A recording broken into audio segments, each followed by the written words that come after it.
Il y a une réalité qui saute aux yeux de chacun, c'est que nous vivons des temps mauvais. Nous avons l'impression que tout s'écroule, le monde économique s'effondre, le monde social s'effrite, et le monde religieux s'ébranle de toutes parts. Il y a une réalité que la Bible nous révèle, c'est que Jésus revient bientôt. Et tous ces signes que nous touchons de près sont des signes précurseurs qui annoncent le retour imminent de Jésus. C'est la raison pour laquelle nous devons être prêts, nous sanctifier, nous préparer. Jésus a dit dans sa parole, dans Jean chapitre 14, le verset 2, « Il y a plusieurs demeures dans la maison de mon Père. Si cela n'était pas, je vous l'aurais dit. Je vais vous préparer une place, et lorsque je m'en serai allé, et que je vous aurai préparé une place, je reviendrai, et je vous prendrai avec moi, afin que là où je suis, vous y soyez aussi. » Dans Pierre, il y a une autre parole qui nous amène à la réflexion. Dans 2 Pierre chapitre 3, verset 10, nous lisons « Le jour du Seigneur viendra comme un voleur. En ce jour, les cieux passeront avec fracas.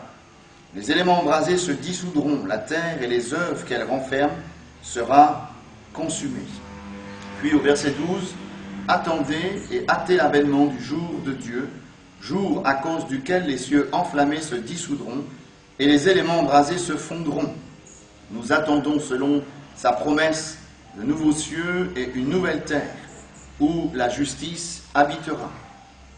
C'est pourquoi, bien-aimés, en attendant ces choses, appliquez-vous à être trouvés par lui sans tache et irréprochable dans la paix. » Et puis, un dernier verset qui est très important dans Hébreux chapitre 12 et le verset 14, il y a là un encouragement à la sanctification puisqu'il est dit « Recherchez la paix avec tous et la sanctification, sans laquelle personne ne verra le Seigneur. » Donc c'est inévitable. Nous savons que Jésus revient bientôt. Et j'aimerais vous montrer l'importance, par une petite expérience, l'importance de sanctifier nos vies. Ici, nous avons 2 petits sachets de thé qui pourraient représenter 2 personnes. Et ces sachets de thé représentent l'âme. Nous avons une âme, nous ne sommes pas qu'un corps, nous avons une âme. Et dans cette âme, il y a, dans ce sachet de thé qui représente l'âme, il y a du thé. Et ce thé pourrait représenter le péché. Et nous avons besoin de nous débarrasser du péché. Il y a un seul moyen d'être débarrassé du péché, c'est le sang de Jésus. Et nous imaginons que cette personne, vit avec son péché. Nous imaginons que cette personne ne se débarrasse pas de son péché, donc elle vit dans son péché. Nous avons là, nous allons dire, une autre personne qui a la crainte de Dieu, qui connaît Jésus et qui a sanctifié sa vie. Et il va se débarrasser de son péché. Voilà, il est débarrassé. Jésus le libère. Jésus le pardonne. C'est une personne qui est sanctifiée. C'est une personne qui a la crainte de Dieu et elle est debout dans la foi. Voilà, nous avons là 2 personnes. Une personne qui vit avec son péché et une personne qui s'est débarrassée de son péché. Nous avons lu que les cieux enflammés s'embraseront. Il y a le feu du ciel qui va descendre et le jour où Jésus va revenir. Vous allez voir qu'il y a une grande différence entre celui qui s'est sanctifié et celui qui ne s'est pas sanctifié.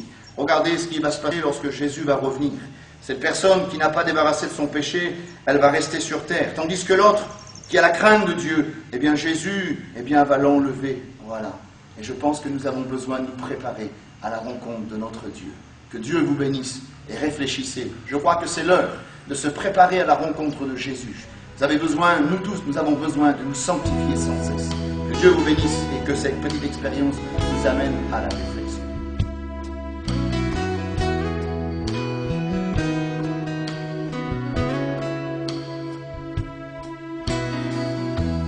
Je demeure à l'abri de tes ailes. Je me repose auprès de toi. Ta fidélité sera mon bouclier.